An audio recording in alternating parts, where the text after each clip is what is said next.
Maybe I'll just insert this at the beginning. Please leave your best reads of 2024 below.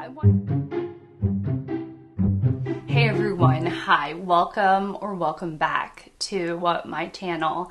Today I am going to be telling you about the 10 most wonderful, amazing, spectacular books that I read in 2024. I'm so excited to share this with you. And yeah, if you're new to my channel, just know that I'm Shelly. I love books and reading, and this is a phenomenal video for you to start with because it talks about all the best books that I read in the past year. So if you're new and not subscribed, I would encourage you to subscribe. Please like the video if you like the video. And without any further rambling on, let's go ahead and get into the meat of this video.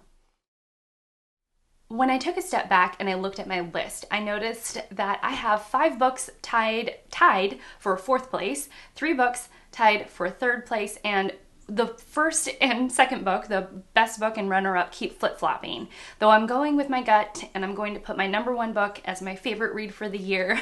So that is how the list shakes out. The first book is going to be a book that I actually finished quite recently, so I don't know what time is going to do for me and this book, but I do think it will bode well because I love this book so much. It is The Darkness Outside Us, first published in 2021 by Eliot Schrefer. Now I hesitate to say it's a young adult book because it is only young adult in that its protagonists are 18 years old. Science fiction, romance, young adult book. Essentially. The premise of the book is this. There are 2 young men on this ship on a mission in space, and they don't know each other. They come from different factions of the world, and they are tasked on this mission together, and there is this omniscient AI ship mind thing that helps each character stay on task and make sure that they're doing the work that they're supposed to be doing. And the book itself is doing exactly what I love science fiction and fantasy, I love for them to do, which is to put an incredibly intriguing, wonderful, like gripping thought experiment at the middle, at the center, at the heart of the book, and then take it to its furthest logical conclusion. Now, I'm not going to actually say what the thought experiment is because I think the discovery of the thought experiment is part of the fun itself, but just know that this book has themes of, humans versus AI and how can we work together and when does that kind of fall apart. But there's also love and this idea of soulmates and romance and getting along with someone you maybe misjudged at the beginning. And there's just so much at this. It's a juicy, wonderful, incredible story and perfect for someone like me. I am a bit of a romantic at heart. Like, I do love a little bit. I just love the romance of it all. People falling in love, people getting together. I love that aspect of life. I'm sort of, look at this dress. But it also just has wonderful, amazing, incredible science fiction elements to it that bring the whole story together and it pushes it forward, and that kept me gripped throughout the entire reading experience. Next up is a historical fiction with a romance at the center. Not all of my favorite books are romances, but the next book is Katherine by Anya Seton. This was first published in 1954. This is about Katherine Swynford and John of Gaunt, who is the Duke of Lancaster. It is set in the 14th century in England. So we have the Black Plague swarming around, the Black Plague is doing what the Black Plague does. There's also, Chaucer is a character. There's war, betrayal, love, all of that. Now, I think of this as a grown-up version, or for fans of, Jane Eyre, because Katherine starts off a lot like Jane Eyre herself. Katherine is bright-eyed, bushy-tailed, but also has this connection to her spiritual life that is thoughtful and important to her. But unlike Jane Eyre, which ends, I love Jane Eyre, by the way, which ends when Jane is quite young, we see Katherine become a mother. We see her priorities shift and change. We see her grow as a character only time can do. Things that she didn't prioritize in her youth, she ends up prioritizing as she ages. And there's something really, really beautiful about that. Now, it doesn't lack in adventure and dramatic scenes and tension and mystery. There is no lack of that. But one of the key shining moments of this book is actually getting to age with Katherine and seeing how she changes. It is so, so good. It's so good. And I wish more people would be willing, like, I wish more people read this so I can have a conversation about how good it is with more people. This next book I thought was going to be my best book of the year for a little while. For a little while it sat at number 1, and I'm actually surprised that it didn't even crack the top 3. But so it is a book about sibling relationships and place. I'm gonna insert a little bit about myself. I have 5 siblings, and we lived in the same house our entire childhood. My parents actually still live there, and we were homeschooled, and so we spent a tremendous amount of time together. And so when I get together with my siblings and we discuss certain things about our childhood, it is this connection and this magic that only we ourselves seem to be able to share, I guess. It is this ineffable quality of siblings, and that's what this book does. And it is The Dutch House by Ann Patchett. It was first published in 2019, and it is about the sibling relationship of Danny and Maeve, but also this connection to this super bougie house that they own, or that their dad owns, the Dutch House. And there is this long and storied history between Danny and Maeve and this Dutch house and other family members.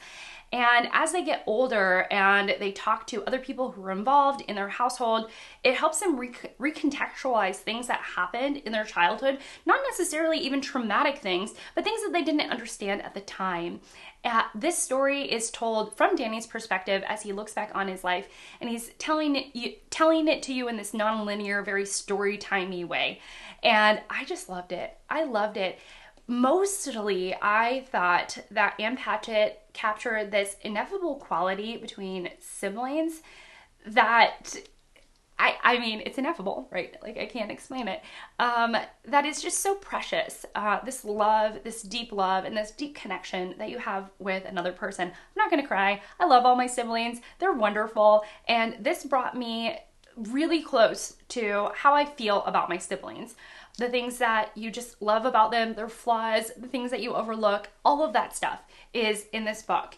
And I just loved it. I loved it so much. This next book is doing something that I quite like, and it is a character study of a legendary person, and it's telling the story that is shining a light of empathy on this character. And I'm talking about The Glutton by A.K. Blakemore, which is about Terreur, who is known as the Glutton of Lyon. So we are set in France in the late 1700s, and we're following this character who has this legendary status of being able to eat and eat and eat and seem to have a bottomless stomach, but also can eat things that are inedible.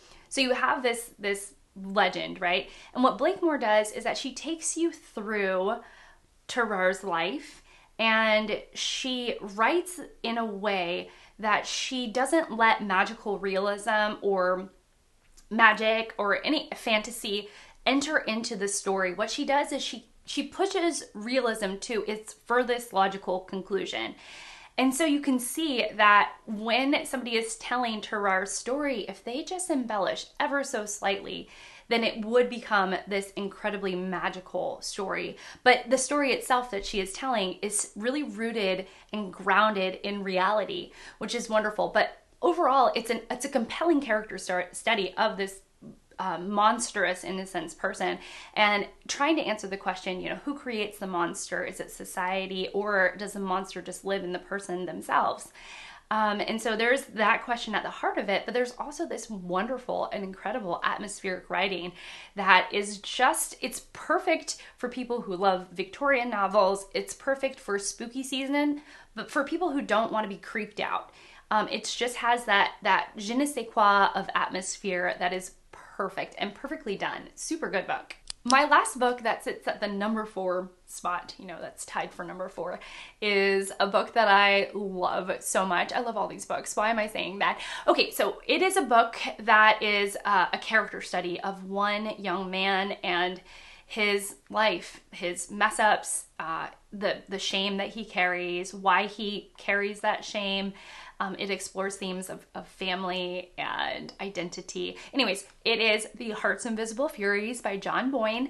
This is the story of Cyril, who is growing up in Ireland and who is queer. And at that time in Ireland, queerness is illegal. And so he has all this internalized shame, but he's also just trying to figure himself out. He has a massive crush on his best friend in the world, Julian, and he makes some really questionable choices. And you see him in his younger life make these decisions that he ends up having to carry and reconcile later on. And it is so, so good. It's so good. It is the perfect mix of character and plot. There is nothing that drags or is boring, but it also just is exploring wonderful themes that are universally acknowledged, like that of shame and messing up when you're younger and figuring out how to live with your mess ups. I just love this book. It's so good. We've entered the 3 books that have tied for 3rd. I don't know why I made this so complicated, but we're just going with it, okay? So with this, we have first up, The Paying Guests by Sarah Waters. I always thought that I would like Sarah Waters. I didn't know that I was gonna love Sarah Waters. She's great. So in this, it is set in 1922 in England, and we have this, it's set up as this. We have Frances and her mother who live in this house that they financially cannot keep up. They're in a little bit of financial straits. And so they have to sublet, they have to rent some of their rooms out. And they rent their rooms out to the Barbers. They're a married couple, and the wife's name is Lillian. I can't remember the husband's name right now. But anyways, he's inconsequential. And Lillian is more of a romantic, and Frances is more practical. And you see a friendship bloom, and then maybe something more. And then about halfway through the book, halfway through this book, something happens, and it is like drama. But in the best way.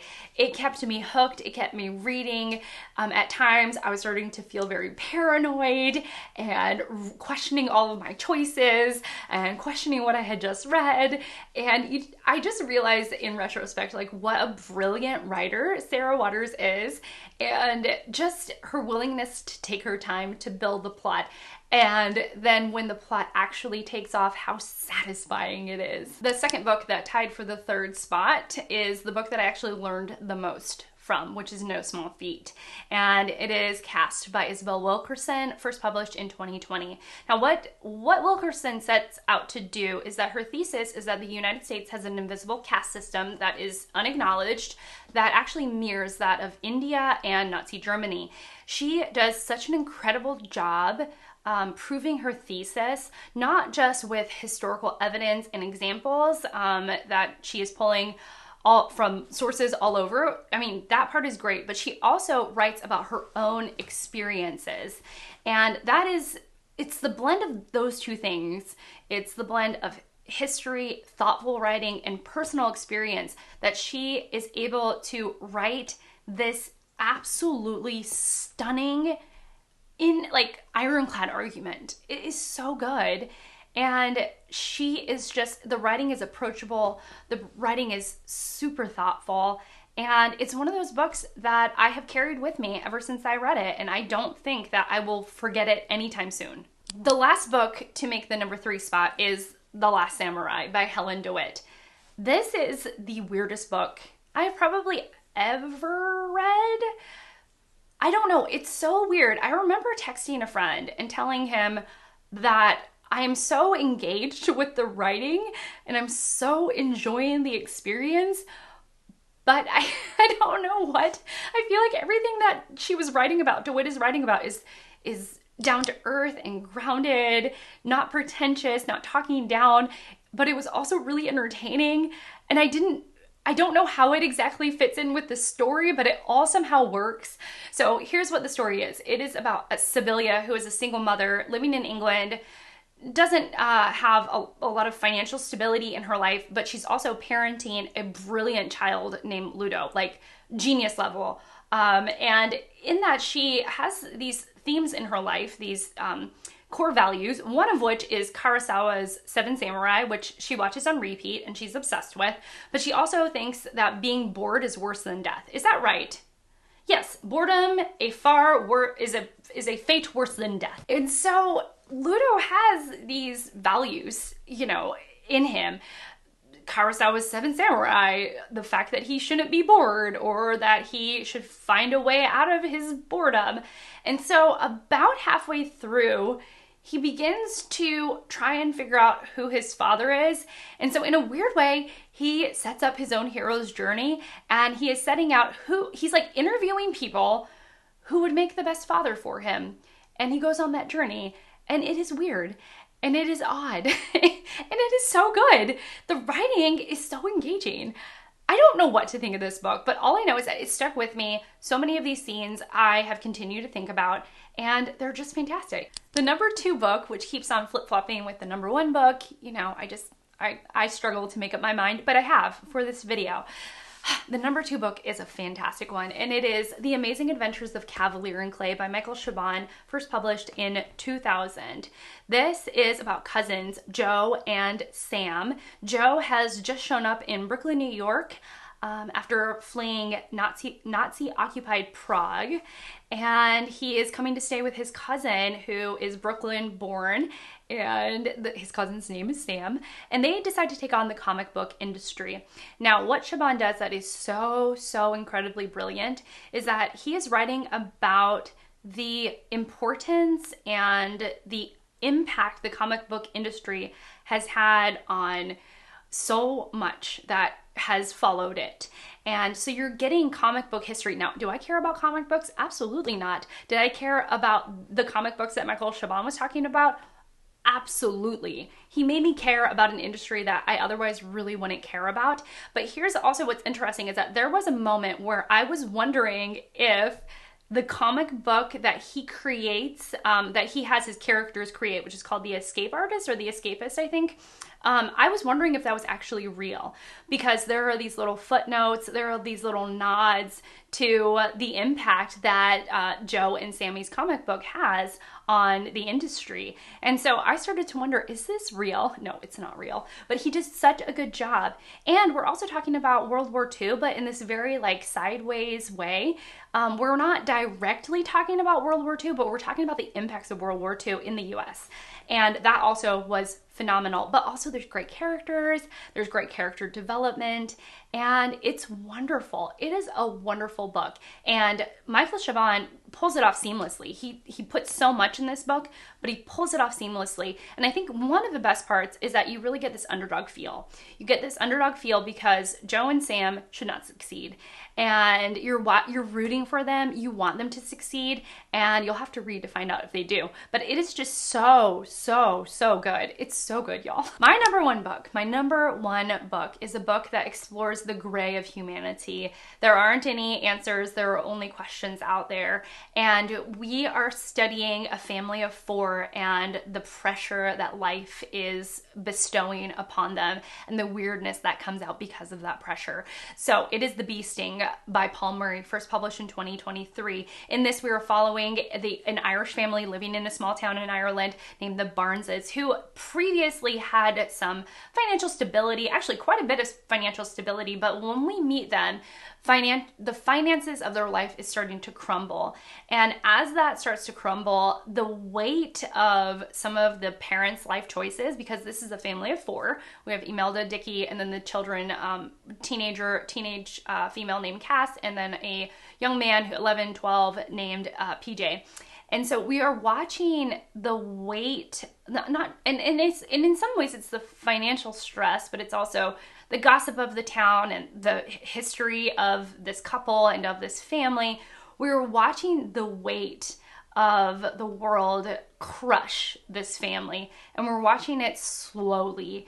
And there were times where I wanted so badly for each of the characters to reach across the divide, to burst out of their own loneliness.